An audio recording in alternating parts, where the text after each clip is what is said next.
So, hi everyone, and thank you very much for watching or listening today.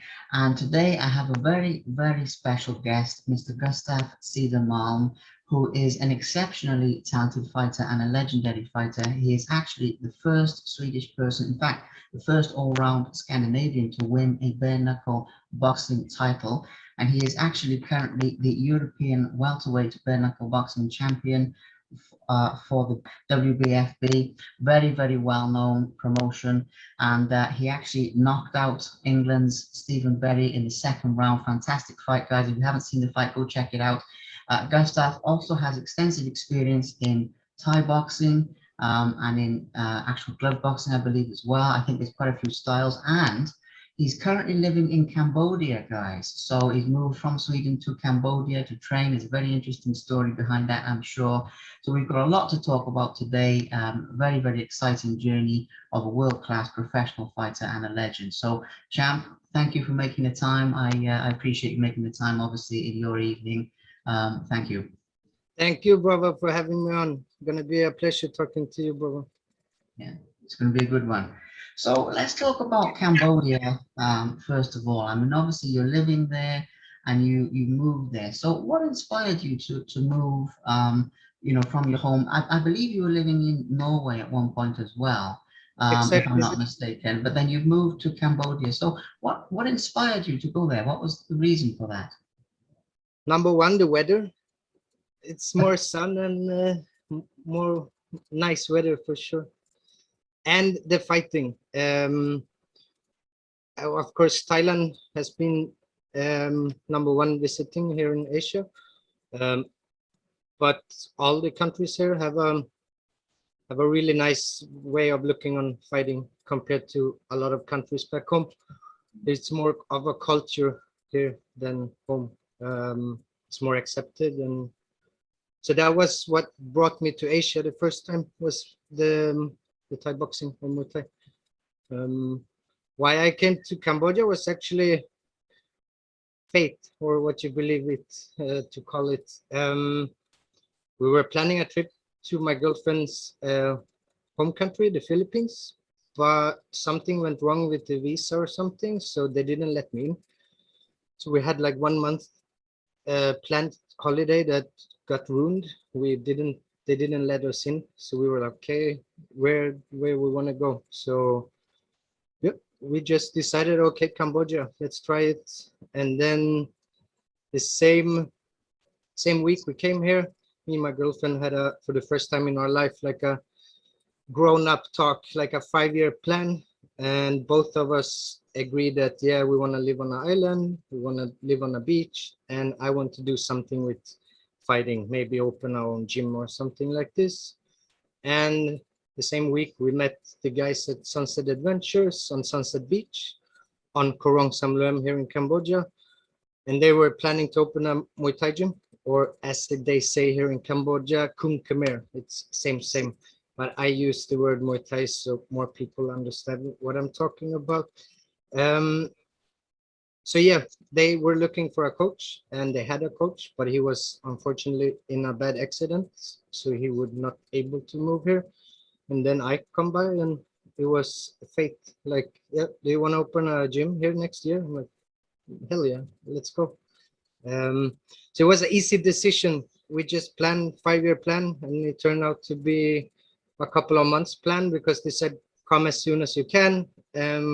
I had 3 months notice at the work I did at the time, so I went back and said, sorry guys, but I'm gonna follow my dream, and here I am today. Incredible! What an amazing story. And I knew it would be a good story, but that was even better again. And I feel you on that. I'm a big believer in fate as well, and that Yeah. things sort of roll out as they should, even when we don't understand it, but it works out. So okay, and what about the culture? I mean, I guess obviously you've had the previous experience with Thailand and with other places, but when you moved to Cambodia, was it do you have to adapt much to the culture, or was it like an easy transition?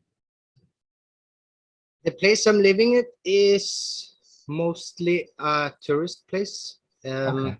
So out of 5 businesses on our beach. It's only one that is half Khmer. The rest is Europeans. So I have a lot of Europeans around, and I've been a lot in Thailand before, so was not that hard to adjust, and I always felt welcome here. Yeah. And the Khmer people really like Kung Khmer, and so they are really interested. And we opened the first gym on an island here in Cambodia, and turned out to be popular. So it's been a really smooth transaction from Norway to here. Fantastic, fantastic. Well, you know, it's working out amazing for you, and you seem very happy. It's an incredible story. So I think the fans will find that really interesting to listen to. Now, I want to go back in time a little bit because we will talk about the future as well. But you've accomplished obviously a lot in the past, so we'll move around time a little bit. So bare knuckle boxing, obviously, no surprise that we'll get to that. You're a European champion and an incredible achievement, an amazing fight. World Bare Fist Boxing. I fucked that up in the intro, but World Bare Fist Boxing, guys. You know, and yeah, you were worried, and it was me that said it wrong. But so you know, anyway, so with that, so what attracted you to bare knuckle in the beginning? Because obviously in Norway and in Sweden and in a lot of those parts of Europe, it's not really accepted, as you said. It's sort of frowned upon, and obviously with Ragnarok, we'll get to that later. But I interviewed Stan, and we talked a lot about the some of the sanctions and the difficulties. So coming from a country like that, what is it that attracted you to bare knuckle boxing in the beginning? First, I started to compete in regular boxing, and then Muay Thai.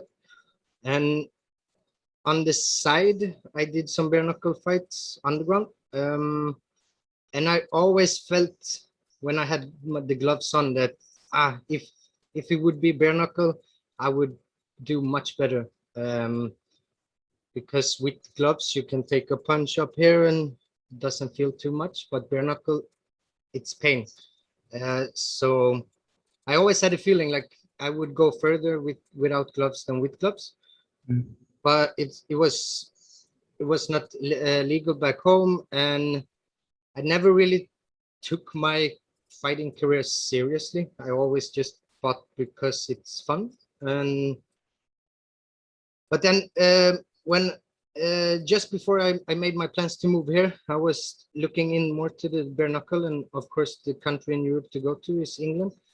And I reached out to the guys, Bare Fist Boxing Association, and they got me a fight.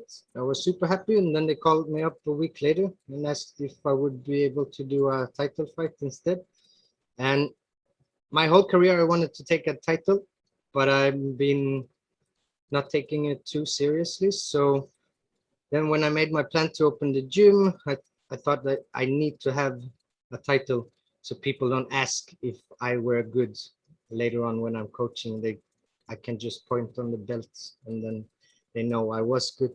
So it was kind of two dreams going at once, doing my debut on a professional bare knuckle show and to take a title. So once again, life just turned out great. Indeed, indeed it did. And obviously, people talk about the physical side of the fights. We'll get to that now. But, how did it feel? When you have your hand raised and they give you the belt, or, that winning process. How does it feel on an emotional level, mental level, even spiritual? I mean, anything you'd like to say about that, like the inside feeling, if you know what I mean? I think it's, of course, if you never done it, you will never know, as many people said, but it's a lot of feelings for sure. And especially my first 10 fights, it was a lot of work to control. For example, fight week, as soon as you start to think about the fights, at least me, you get stressed and you get nervous and then you lose energy for nothing. So it's been a lot of exercise due to meditation and other things, but to control your emotion and feelings, to not get up like pumped too early. And I do a lot of meditation, and I think that helps a lot. And on the fight day, I kind of save my feelings until I'm walking to the ring. So I'm trying to meditate, try to don't care about the fight, because the fight week you cannot do anything. It's the month before the fight that you can train your techniques and your cardio and blah blah blah. So it's no reason to think about the fight at fight week. You just try to not think about it. And then when you start to warm up, of course, then you start to realize it's gonna go down soon, and then the nervousity and the adrenaline start to kick in. And then I allowed myself to get pumped on the way to the ring, because then it's time to wake up the muscles. And then I'm nervous, but it's very, very important for me to embrace, instead of feel like the nervousity is something wrong. It's actually the opposite. It's the nature of the body that tells you that you're gonna get punched in the face. You better wake up now. So embrace it. And when you start to think like this, that it's a good feeling, and you fool yourself or start to believe in what you're telling yourself, it's amazing what the body can do. Then it turns to a bad feeling to a good feeling, and you're embracing. And I always listen to the referee just before the fight when they go through the rules, and try not to let the other guy provoke by staring him in the eye or something like this. It doesn't work for me. And then when the bell goes, of course the adrenaline is on top, but then the first punch, either you get punched or punch the other guy, then the whole world just shuts down. It's only you and him, and the nervousity is gone, because then you're in it. There is no way out. And yep, so that's how it works for me, at least. But I guess it's different from fighter to fighter. But for me, I just want to keep cool as long as possible. And then on the way to the ring, I allowed myself to get pumped. And then the first punch, then everything is just not black, but very, very sharp. Like you're there. You have no time to think about something else. It's an amazing feeling. It's a good one. Incredible. Again, it's a fantastic insight for people maybe who've not fought, or maybe if they're very young and they're just starting, what to expect later. So it's very good value for people, you know. So I appreciate you sharing these things so very openly. Thank you. Now, another thing with this, with going back to the bare knuckle, because I know you've done a lot with the Thai boxing and traditional boxing, and but focusing a little bit on the bare knuckle today. You mentioned the pain of it, obviously bone against bone and things like that. Is it? I mean, realistically, how much does it hurt when? I mean, I know we've all. I mean, like I've sparred before with gloves, but not very much because I'm not like really a fighter. But I'm just in the game on the media side. So if you think of it like bone against bone, for quite a few rounds, like it's if it's going on, how much? What does that side of it feel like compared to other sports, compared to gloves? It is a big difference. And as I said, that's what brought me to the sport. I saw it as how do you say, like it's better for me, because I didn't have that much knockouts with gloves. Well, without, it's 100% sure. So it's a lot of it is a big difference. And I mean, it's just, if people are interested, take a glove and punch yourself a little bit, or do it with a bare knuckle. It is for sure a big difference, right? And as I said, when you have the gloves, you can get 100 punches up here and doesn't hurt too much. But when you get without the glove, it's yep, for sure more pain. Which make it more adrenaline, which make it more fun. Yep. Absolutely, yeah. Okay.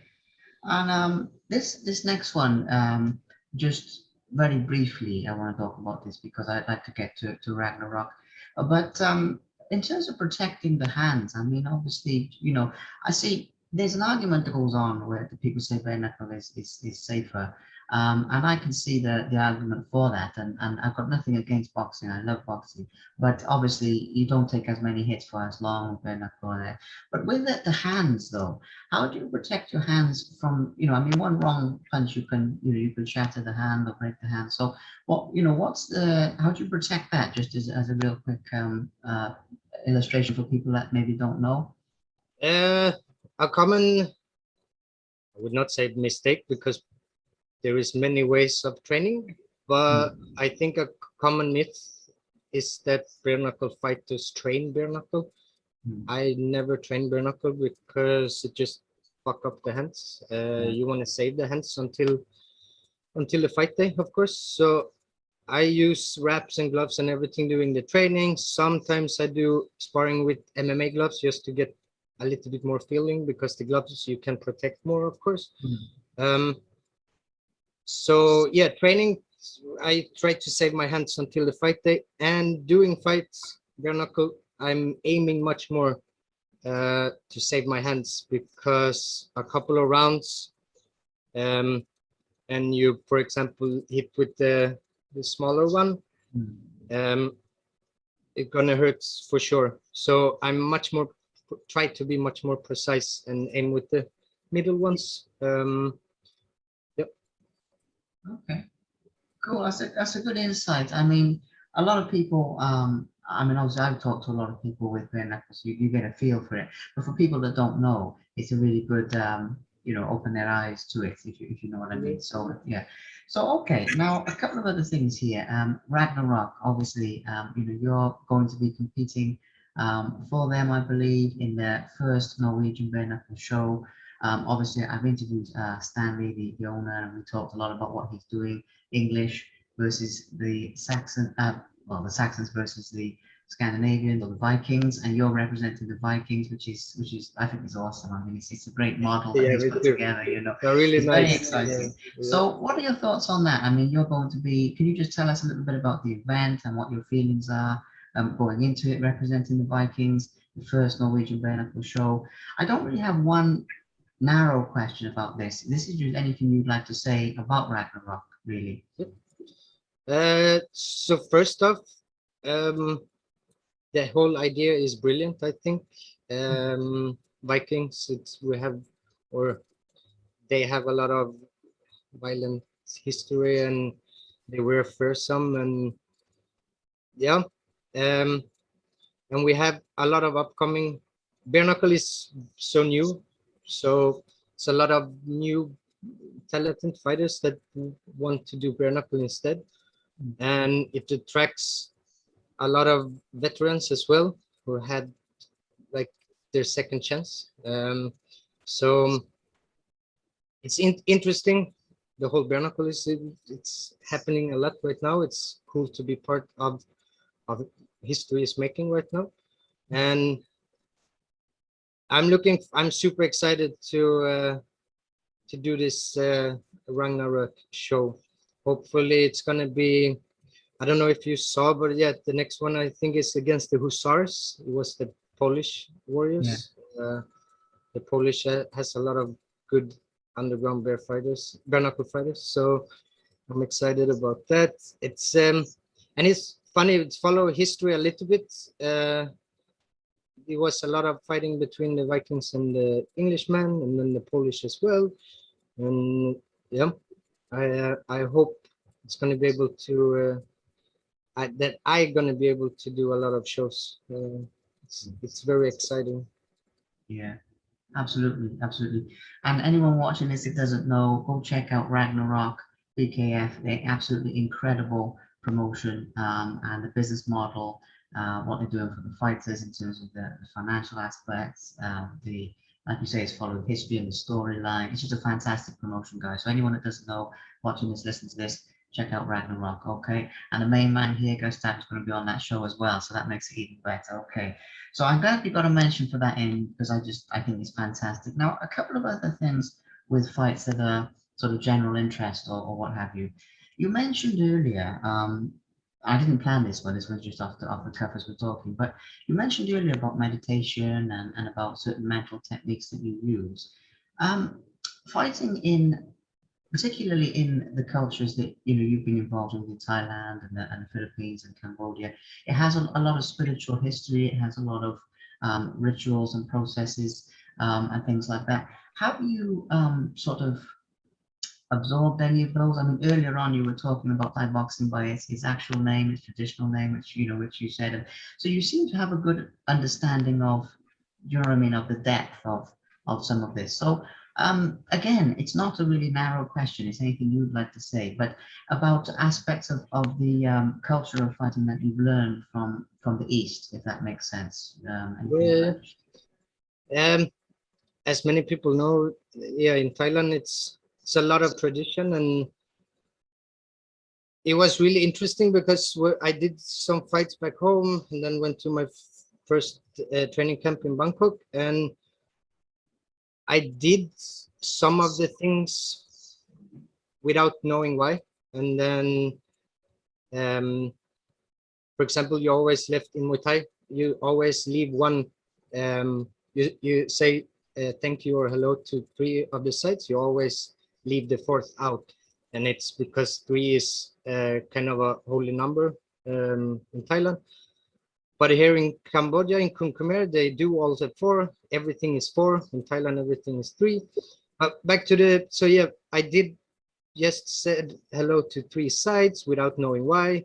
And I went the circle around before you do the dance with the hand on the rope without knowing why. But first time in Thailand, I learned, yeah, why. It's that you're closing the ring. It's nobody's coming in or out. And the dance they do have different meanings. I'm not an expert on the dancing part though, but it's funny and it's interesting when it's not just, for example, regular boxing. You just go to the ring and say hi to the refugees and referees and so on. But in here in Asia, it's for sure more tradition and more history. And the some of the things you wear to honor the fallen warriors and so on. So yeah, it's for sure interesting with history, I think. Absolutely, absolutely. So the last couple of things that I have, Champ, I mean, there's only a couple more things now because Most we've covered a lot. Is advice to young fighters. Now, obviously, you have competed in the toughest sports in the world, but also the most exciting and beautiful sports in the world as well. And you've been around the world doing this. You travel around the world and all of these things. So you're in a sort of prime position to give advice to young fighters. And obviously, you mentioned coaching, the gym, and your future plans to coach people and help people. So this is going to come into it. So for people watching this, anywhere in the world, really. What would you say? I know there's probably many things, but maybe one or two or three sort of essential ingredients, like when you cook, that a fighter needs to have to succeed. Maybe it's mindset, maybe it's physical conditioning, maybe I don't know. But what would you say to young fighters who want to succeed? I don't mind if it's Thai boxing, if it's bare knuckle boxing, anything. I would say never give up in your dream. Uh, that's for sure number one. And I have a lot of friends who became champions in their 30s and even later. So I guess believe in yourself, and that comes to everything in life. If you really have a dream and if you want to do something, take the criticism as something good, and it's a long way. Um, Try to enjoy it, of course. But for example, motivation, it's a feeling, and feelings come and go, could change over a minute, right? So don't rely on the motivation that it's going to come and go. So never give up, and try to learn from your losses. Don't be too hard on yourself. Like, oh, I'm never going to make it because I lost 3 fights now. Okay, good. It's better to lose 3 in the beginning than 3 in the end, right? So try to never give up, right? It's my best advice. I took my belt 2019, 33 years old. So, I mean, I passed the 30. And I guess, yeah, it's just don't give up and keep fighting. Yeah. Fantastic. It's great wisdom, wonderful wisdom. And, there's a lot of things that the fighters expect to hear, but I try and go a bit deeper, like what you just shared then, which is a bit deeper, and it's what people don't always hear. And it's wonderful with this technology because you can share that advice all around the world. So it's a wonderful thing. So really, I mean, we've covered a lot of things, generally speaking, and the only other thing I'd have to say is if there's anything you'd like to say to your fans and your supporters and people who follow you and have your back and support you, any of them watching this. Obviously, some people watching this will be it'll be the first time they've heard of you and their introduction, but some people watching this will know you. So, what would you say to them, people that have supported you? I want to say thank you to the people who have my back and had since I started. My family, my close friends, and and coaches and so on. Fighting is, of course, it's only you in the ring fighting, but I always felt the importance of having a good team around you, and I've seen other fighters kind of lose their fire because they surrounded themselves with wrong people. And I would say it's very, very important, at least for me, to have good people around me. So I have to say thank you. It's been a pleasure, and I'm really thankful. I think that's really, really important to say. That was first. Thank you was the most important one. If I could give any advice about fighting and fight life, I would say to have what's the word I'm looking for? To be humble. You never know the fight that's going on inside of the other guy's head, right? You never know the history. It can be from, doesn't matter if he's from a wealthy family or not, or whatever. We're all fighting something, right? And we don't know anything about other people, not even the close ones sometimes, right? So be humble. And when you become, or if you become a good fighter, I think it's more important to stay more humble. Yep. Wonderful, wonderful. Well, champ, I mean, we've covered a lot, and the thing is, I knew this would be good, but honestly, some of the stuff we've got into has exceeded, my expectations. It's gone like above my expectations because, we've gone more in depth and it's just been wonderful. So I appreciate you making the time for this. Obviously, late in obviously your evening and everything like that. I know it's a bit earlier here, but it's late for you, so thank you. And I appreciate that, and I appreciate you being so open. And it's obviously the type of person that you are anyway, but I do appreciate you giving so much value to the people watching this. So First forward. I Thank you for appreciate having me on. Thank you. It's been that. a pleasure, right? Thank you very much for watching. Please subscribe to the Simply Inspired YouTube channel, and there'll be more videos coming soon.